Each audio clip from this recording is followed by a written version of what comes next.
मुख्यमंत्री चिराग पासवान ने विपक्षी दलों पर साधा निशाना और आगामी चुनाव को लेकर कह डाली बड़ी बात। नमस्कार, मैं हूं प्रगति शर्मा और आप देख रहे हैं खबर मंच। चिराग पासवान ने सबसे पहले मुख्यमंत्री नीतीश कुमार को जन्मदिन की बधाई दी और कहा कि मुख्यमंत्री हमेशा स्वस्थ रहें, भगवान से हमारी यही कामना है। वहीं उसके बाद उन्होंने तेजस्वी यादव के द्वारा किए गए ट्वीट, बिहार में 15 साल पुरानी गाड़ी चलाने की अनुमति नहीं है क्योंकि वह धुआं फेंकती है, प्रदूषण बढ़ाती है और जनता के लिए हानिकारक है, तो फिर एनडीए की 20 साल पुरानी जोड़ तोड़, पलटा पलटी और खटारा सरकार क्यों चलेगी? इस पर भी पलटवार करते हुए क्या कहा, आइए आपको दिखाते हैं। अगर वो 15 साल की बात करते हैं तो ये 15 साल फिर उनका भी उठा लीजिए। जब 90 के दशक में जब उनका 15 साल था उसमें क्या हाल था बिहार का। ये हकीकत है कि इस तरीके के बातें करना नेता प्रतिपक्ष बढ़ जा रहा है। कभी मुख्यमंत्री जी के ऊपर करते हैं, 15 साल की गाड़ी की बात करते हैं। आप नीतियों पे कोसिए ना, आपको जो कहना है आप नीतियों के आधार पर बात लोगों इस तरीके की बातें करते।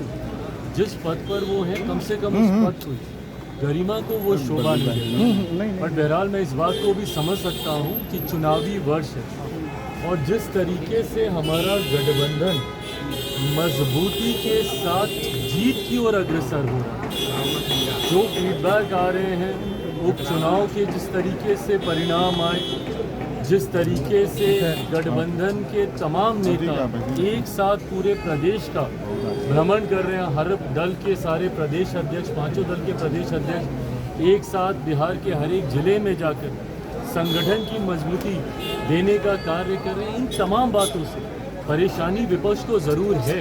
उसके बाद चिराग पासवान ने कहा कि इस बार मैं पहली बार देख रहा हूं कि कांग्रेस से राष्ट्रीय जनता दल के बीच बातचीत का अभाव दिख रहा है। कांग्रेस के नए प्रभारी आए हैं तो लग यही रहा है कि कांग्रेस जिस तरीके से पहले राष्ट्रीय जनता दल के सामने नतमस्तक रहती थी, इस बार वह इस भूमिका में ना रहे। इसीलिए तेजस्वी यादव परेशान हैं और विपक्ष भी परेशान है। जिस तरीके से कांग्रेस और राजद के भीतर बातचीत का एक अभाव अब देखने को मिल रहा है, जिस तरीके से कांग्रेस के नए प्रभारी आए, वो जिस तरीके से पहले कांग्रेस उनके सामने नतमस्तक रहती थी, इस बार संभवतः कांग्रेस उस भूमिका में शायद नहीं हो। ऐसे में ये तमाम बातें कलेक्टिवली परेशान तो विपक्ष को कर ही रही और इसीलिए ये सारी बातें करना, 15 साल पुरानी गाड़ी नहीं चलेगी, ये नहीं चलेगी, ये तमाम बातें जनता के हाथ में है। चिराग पासवान ने नीतीश कुमार के मुख्यमंत्री बनने पर भी अपना बयान दिया। आइए आपको दिखाते हैं कि उन्होंने क्या कहा। हम मानते हैं कि 2025 विधानसभा चुनाव परिणामों के बाद एनडीए की सरकार बनेगी, मुख्यमंत्री जी के नेतृत्व में चुनाव लड़ेंगे और वो पुनः मुख्यमंत्री बनेंगे। वहीं दूसरी ओर मुख्यमंत्री नीतीश कुमार के बेटे निशांत की राजनीति में आगमन को लेकर भी तेजस्वी यादव ने कहा था कि निशांत जो मुख्यमंत्री के बेटे हैं, उनके राजनीति में नहीं आने को लेकर भारतीय जनता पार्टी और जदयू के कुछ नेता मीटिंग कर रहे हैं। इस पर चिराग पासवान ने अपना बयान दिया। क्या कहा, आइए आपको दिखाते हैं। जानकारी है तो भाई बैठ जाए ना, फिर मुख्यमंत्री के साथ बताएं कि क्या चल रहा है, नहीं चल रहा है। बिना सर पैर की इस तरीके की बातें करने का कोई मतलब नहीं। और सबसे पहली बात तो इस पर किसी को बात ही नहीं करनी चाहिए।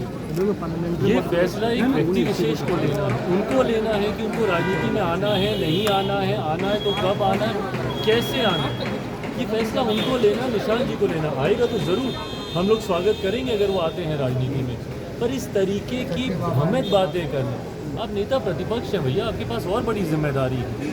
इस तरीके से भ्रम फैलाना ये कतई आपको शोभा नहीं देता। उन्होंने तेजस्वी यादव के हर बयान का पलटवार करते हुए हर बात का जवाब दिया और कहा कि जो सवाल उठा रहे हैं, जो लोग मंत्रिमंडल में शामिल हैं, उनका बैकग्राउंड भी देखना चाहिए। अगर एक उंगली किसी की तरफ डालेंगे तो 5 उंगली आपकी तरफ जाएगी और बातचीत फिर पूरे परिवार के सम्मान पर आएगी। बिहार से जुड़ी सभी राजनीतिक खबरों के लिए जुड़े रहें हमारे साथ और देखते रहें खबर मंच। धन्यवाद।